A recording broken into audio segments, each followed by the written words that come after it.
Thank you for watching live as we are proud to be with you on YouTube as well as on line. Thank you all for listening and tuning in. And we're going to go right into our discussion on our politics panel. Of course, you know that every week I have live with us Amos Jones, attorney and professor who has stood strong and long and been a very active leader in all of our communities. Good morning, Attorney Jones from the Harvard School of Law. From Howard University School of Law, where we are honoring the great bridge and pathfinder, the now late J. Clay Smith, who served as dean of the Howard University School of Law. A trailblazing school, not just for the education of black lawyers, but also women attorneys. It's the first school credited for having admitted without regard to sex. So it's a great school. It's a great day.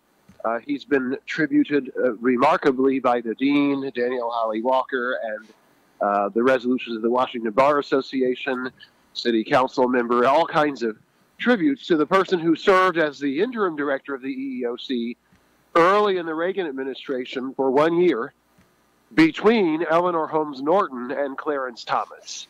So what a legacy, and one who led Howard through tumultuous times as well, this law school. So thank you for having me from this location. Very important in the fight for justice. One important thing is that J. Clay Smith was a pioneer in enforcement of the civil rights statutes for employment discrimination. And he was an early proponent of the use of sexual harassment doctrine, which is now accepted everywhere in the country in the courts. And he had to fight for that to be continually recognized after 1981. So thank you. It's good to be here as an employment discrimination attorney for victims, as a scholar, and as someone who has in high regard what you and the National Action Network have been doing over all these years. It's good to be here one more week. Yeah, and it is, and of course, it is important. Let me ask you this: as you are there at the Howard University School of Law, obviously there's got to be a perspective you have about where we are with HBCUs. And particularly the real deal and situation with those. Let me ask you this question. What is your perspective about this whole situation in regards to HBCUs? Are HBCUs getting enough attention, or should HBCUs be getting more attention from this administration? HBCUs deserve more attention now. They deserve more attention under President Obama, and they deserve more attention under President Bush, who gave them more funding than President Obama did. Right. And they deserved attention before that. Frankly, had it not been for the media savvy of Dr. Bill Cosby, my thesis for years has been that Dr. Cosby saved the 100 historically black colleges, most of them, because they were going out of style and going out of business in the 80s, and then he spun off a different world. Right. When Denise Huxtable went off to college. And that is what reminded black America and white America of the value of these institutions. If you're conservative, like Justice Scalia was, then you think that blacks on affirmative action at white schools are mismatched. You are for historically black colleges because blacks are not mismatched into historically black colleges and universities. If you're a progressive who believes in giving a chance to newcomers and being schools of opportunity, you're for historically black colleges and universities because they do it better than anybody else, including some of the state schools like where my grandmother went, the Kentucky State University, right, which gets poor whites and whites who would have not had opportunity now. If you are a radical separatist, Nation of Islam, if you will, type, there's a place at historically black colleges and universities because you don't turn over your mind to the white oppressor if it's a private school if that's your theory. The point is that this should not even be debatable, whether we support these institutions or whether we have a living, abiding commitment. They really all ought to be declared national historic landmarks, right, and preserved and funded. And the other thing is, why? Because they are useful. Look, they are creating Little School. Xavier University in Louisiana is producing probably half of the black pharmacists in the country. Catholic black school in New Orleans, and doctors too. Meharry Medical College, Howard Medical School. Our surgeons. I have a cousin whose husband is a brain surgeon from Meharry Medical College. These are institutions that we got to keep going, and we got to fund them. We got to support them, because they are filling a vital need that would go unmet without them.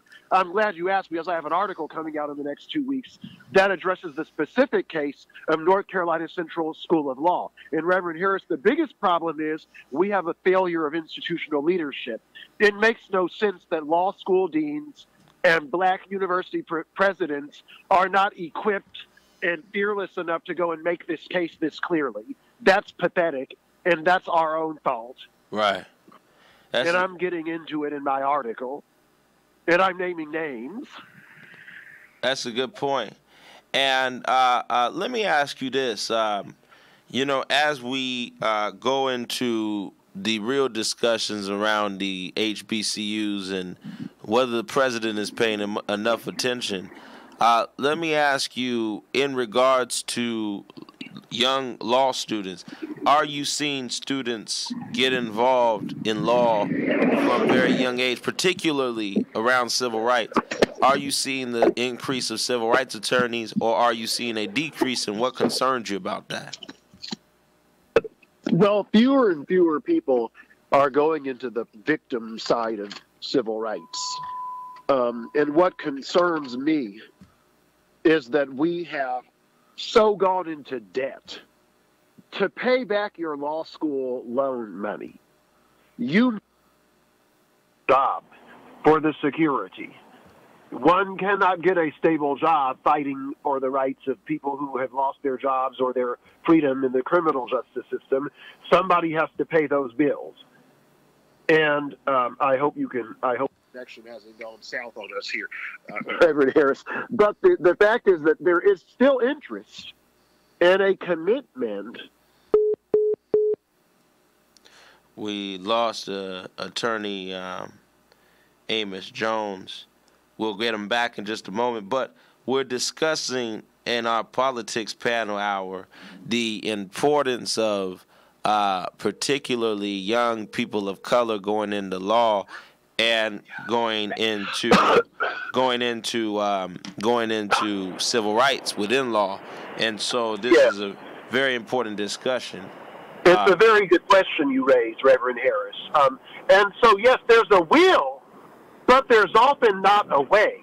And part of my approach in teaching students about the history of the Black American lawyer and using the textbook, the historical encyclopedia, really, that J. Clay Smith wrote in 1993, I wanted to show them how black lawyers who were operating against all odds in the early part of the last century were able to make this system work and be creative in the business side of financing these cases, making alliances with the civil rights organizations, the women's groups, alliances in political deals, and how you can do it.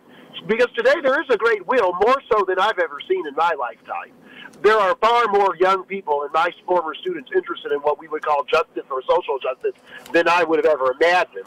But yet again, there's no will. So they all go and take corporate jobs, and they defend the racism and discrimination and hatred and evil and environmental race and all that. They go and defend it because it'll pay their student loan bills. Right, right. Let me ask you another question as we go into what the president is doing around, obviously the concerns are raised around voting rights and the backlash of that. But the real concerns around this this investigation. This morning, a former Trump aide told loved ones of his plans to plead guilty and cooperate with Mueller. What do you think about where this investigation is going? You know, President Trump took shots at the FBI. He should have known that this was coming back to him as we switch over and continue to talk about this. And it hit him hard. What do you think is coming in regards to this, the connection and ties to Russia? More indictments, impeachment. I cannot draw the link between all these cases and anything that President Trump might have done, but I do know that the special prosecutor has a dragnet on everything. I mean, he can indict him, you know, it could be parking tickets. So, I mean, remember, when I say impeachment, I don't mean removal. President Clinton was impeached, but he didn't get removed. Right. You know, so I'm not predicting. I don't have a prediction on that yet. But clearly the special prosecutor was hired to get Donald Trump. Right. I mean, that's known. They always are. The special prosecutors are always hired to get the president. Right. And whatever sticks. And again, I'm not skeptical of what's going on either, because there's a lot of corruption. I'm tired of all these people. Now we know that Manafort was going broke, allegedly, and he was trying to get all this fake financing, all these doctor documents they allege. Well, what I want to know is, why don't you go get a real job? Start some franchises. Get some real estate. Right. Why do you have to go influence peddling to get millions of dollars so you can buy art and have your house in the Hamptons redone? Well, why is everybody a whore, Reverend Harris? Right. And our listeners out there, if I sound like I'm on the warpath, I am. Because, number one, I'm mourning that we've lost this towering black figure who meant so much to me and my students vicariously. Number two, I have a terrible cold that I've had for 9 days, and I've been struggling it so you can hear the congestion. Right. So, but I am fired up like you are. Today we've reversed roles, Reverend Harris, because I'm the one hooping and hollering, and you're the calm voice of moderation. Yeah. Real quick before we go, President Trump recently this morning delivered a speech at the CPAC event, and obviously it's not surprising to us with this conversation around gun control. And the reality and what we're saying that if you put an AR-15, this is not as much of a gun issue. The conservatives are arguing that this is not as much of a gun issue as it is a people issue or mental issue. But we're saying that if you have them available for those who are mentally on point and those who are not mentally on point, that they have that opportunity to get that AR-15, which is a gun intended to kill. And they will take that and use it to their advantage. What do we do around this gun? Because here's the reality. The president gets up, he meets with the student. You got to understand, this guy is transactional. He's been like this ever since New York. This is his history. What does this deal with in regards to this gun control conversation? Because at the end of the day, your mama's kids and your auntie's kids, and they all go into school, and we don't know what could happen to them. And if these kind of guns are available for people to grab them and utilize them to their advantage, it could put our kids in real harm and danger. It could put anybody in real harm and danger. Well, you know, and you're right, Reverend here. Let me just say, I had stopped watching MSNBC's Lawrence O'Donnell a couple of years ago for being so hostile to religion and I think incorrect and unfair at times too. But I watched him last night. For some reason it was on, and he made a very powerful point about, quoting from a doctor, I think, who does emergency room trauma. The AR-15 is very different. Right. It obliterates the organs in your body. And many of us don't use guns. Who are supporters of gun rights, right, like I am. I don't have a gun. If I lived in a house, I would. I live in a condominium. It's completely secure. But the point is, I'm basically pro-Second Amendment rights, but yet I don't really know anything about guns. But I learned a lot about the AR-15. Right. It is meant to destroy in a way that other guns that are used to hurt people are not. And so you really do kill. Right. And the issue is Reverend Harris, that really it's believed, including, I think, Justice Scalia's opinion in the Heller decision that clarify that we've got this Second Amendment right, but it probably doesn't extend maybe necessarily to assault weapons like the AR-15. Right. So the real issue is that President Trump was always for gun control before he became a Republican 3 or 4 years ago. So I think we should really give thanks that we have a Republican in charge who is from a big city, who really knows that nobody has any business with that for real. And the way I think President Trump is going to play this is he's going to continue to be, like me, philosophically, practically, and in most cases, very much in favor of gun rights, but also very realistic about the fact that nobody has any business with that, legally realistic, and that the law doesn't really give you a right to have a tank, or an AR-15. So I think President Trump may actually deliver on this in a way that the Democrats never did, because he is a Republican and he's generally supportive. Well, I would hope so. I would hope that he would do that. I would hope that he would make that choice and that decision. But from what we watched him say the other day, he's clearly showing that he's not interested in really dealing. And you have to think about this. The NRA has funded more than half of the Republicans in every case and opportunity they've had. So this is a reality that we're dealing with, not just dealing with the issue in itself, but the reality that these kind of gun laws are going to be fought by the NRA, who comes in and lobbies harder than any other group in America almost. They are one of the greatest lobbyists in the country. Well, and what has happened, Reverend Harris, there was a very good discussion on Morning Joe this morning about why it is that CPAC is having not right-wing, they're having nationalist European politicians in who, as Joe Scarborough pointed out, they're not conservatives, those people. They are nationalists, and their doctrine is purely socialism.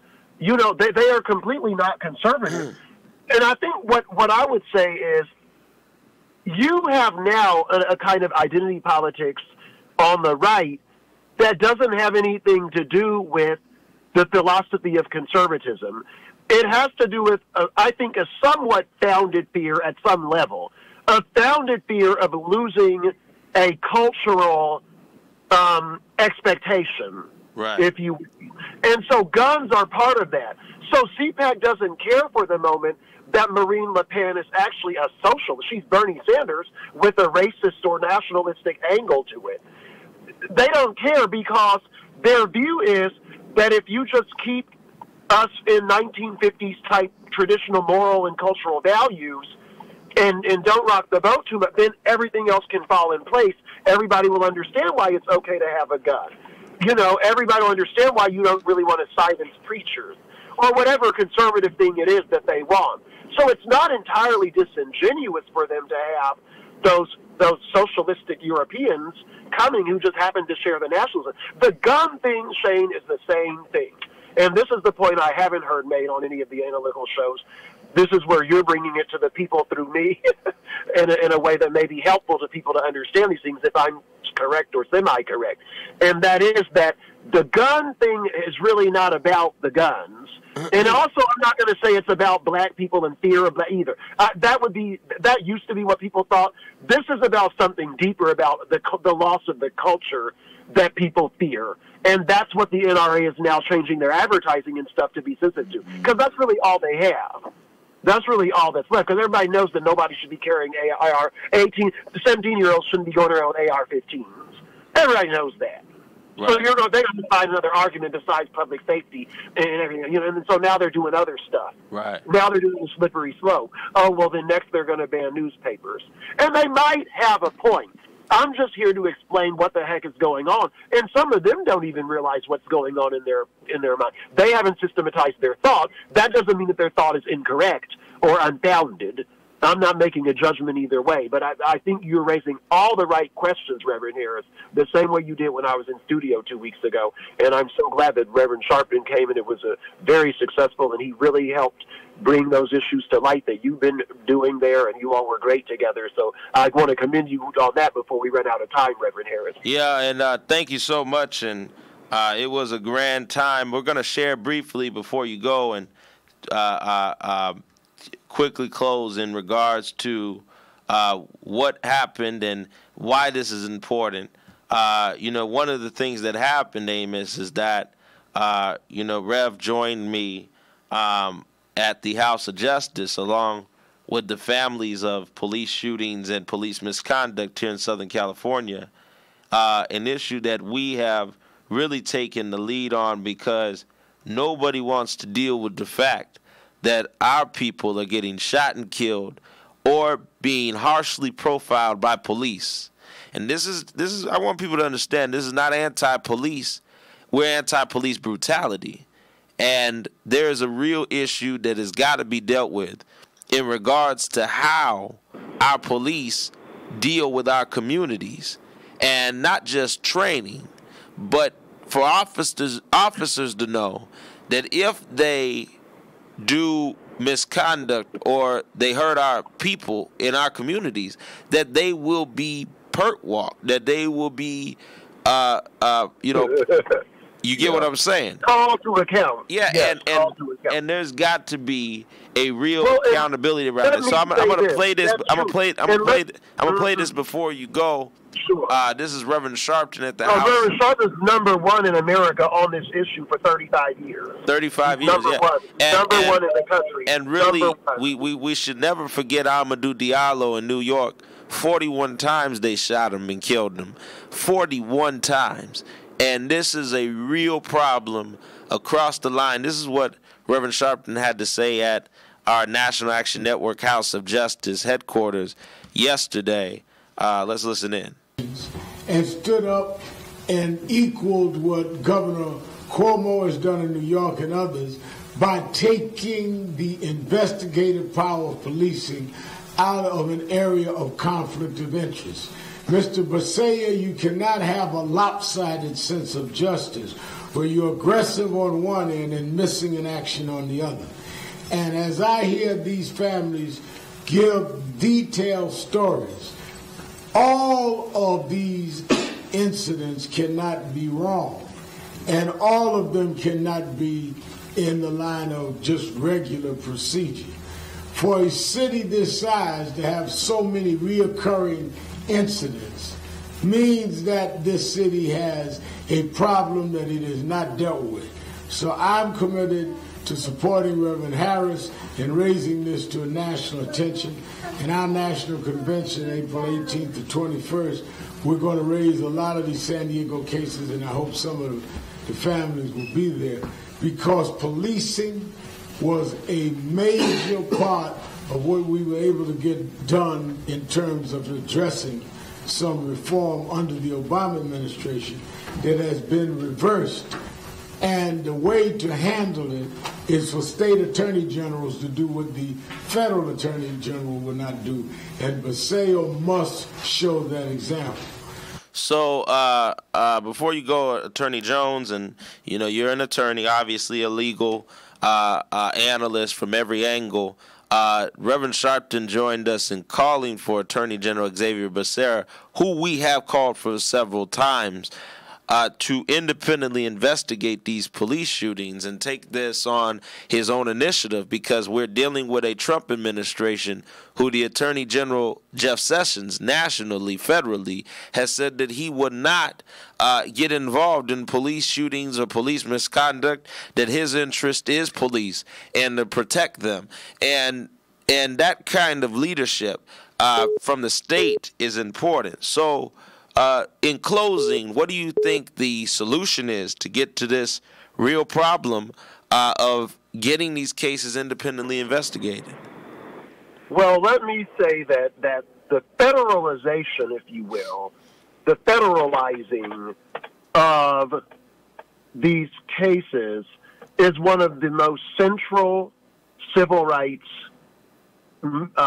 objectives of the last century and of the current century. Excuse me.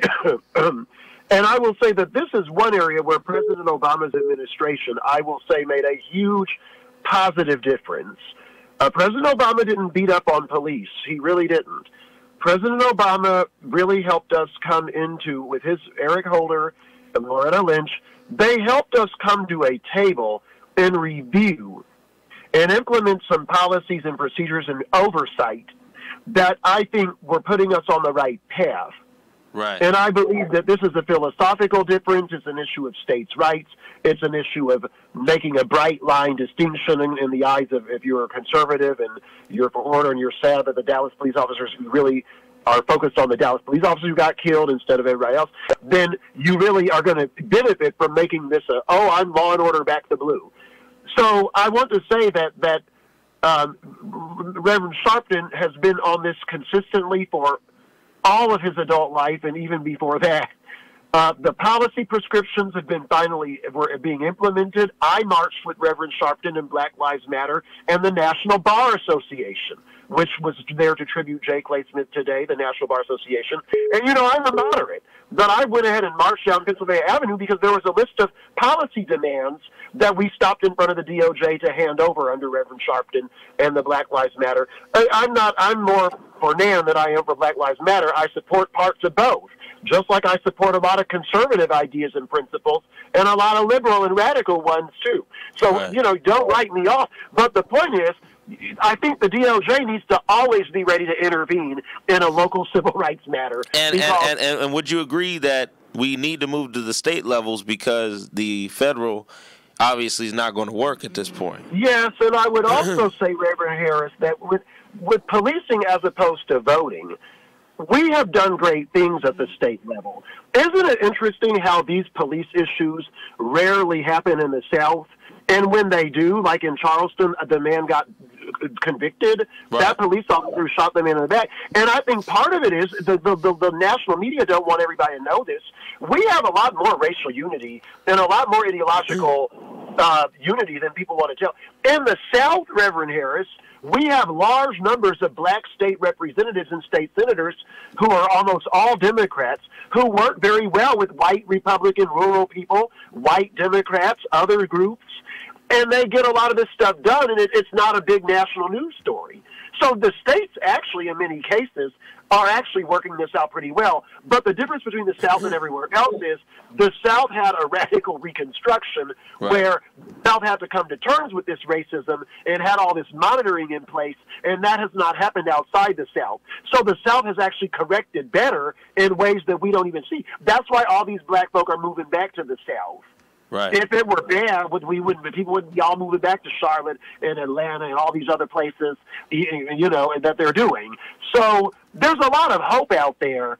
And Jeff Sessions, it's funny, he's from Alabama, and Alabama doesn't have a lot of these problems, frankly, anymore. And so I wish he would make that point. But, we're going to need more bridge figures like J. Clay Smith out there over the next 25 years. We've got to have more people who are doing what you do. Having me on here, I'm like an old 1950s person, Reverend Harris. You're a contemporary person.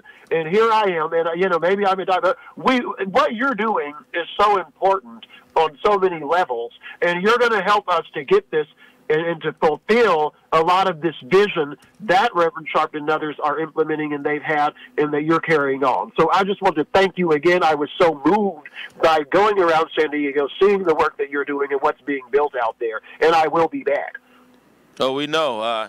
And thank you for all your hard work and dedication every week on this show, and your very much dedication in making sure that I make a yearly stop at Nordstrom's.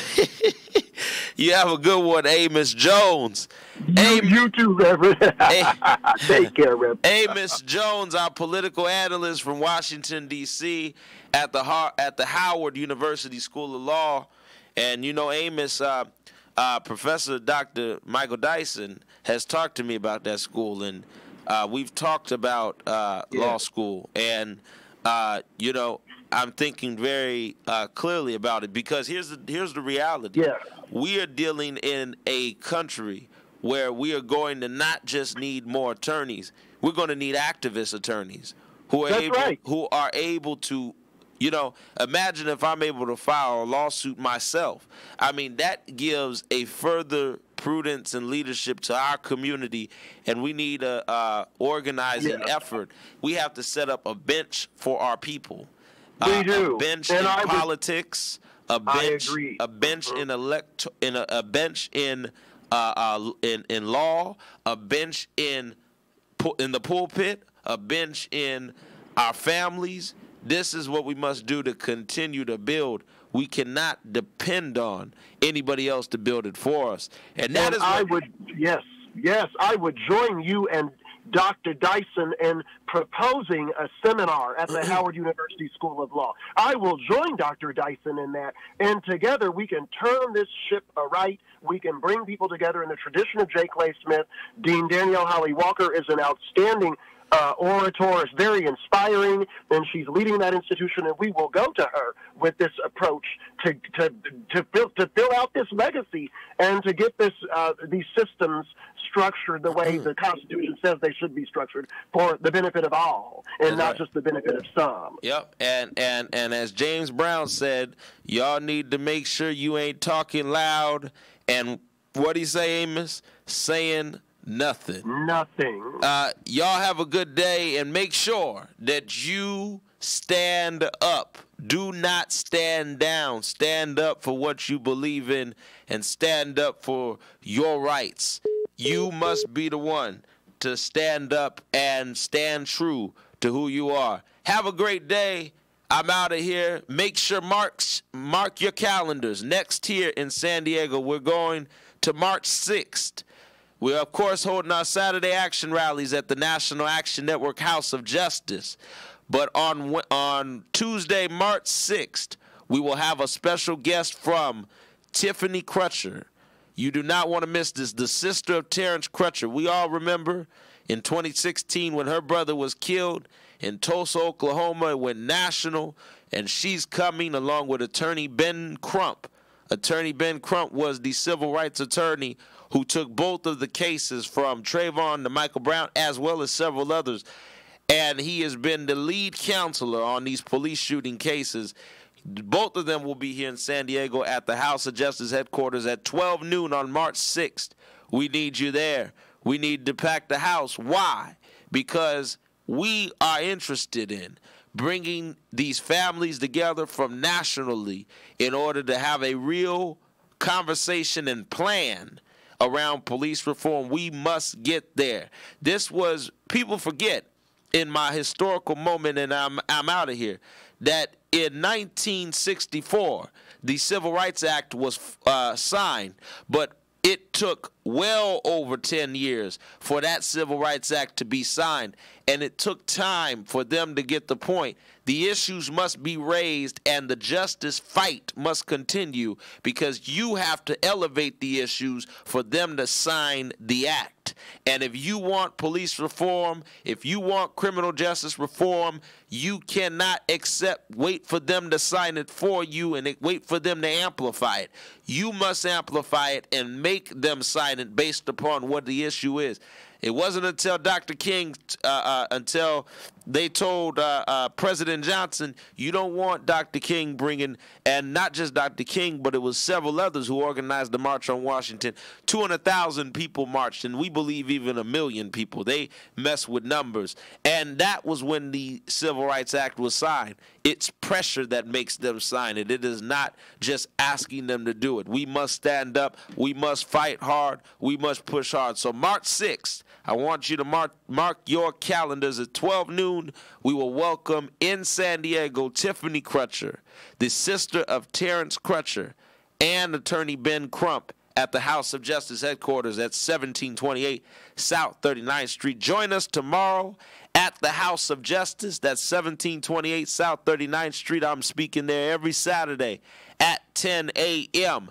You need to be there. Have a great day, and I'll see you later. Thank you for watching on YouTube.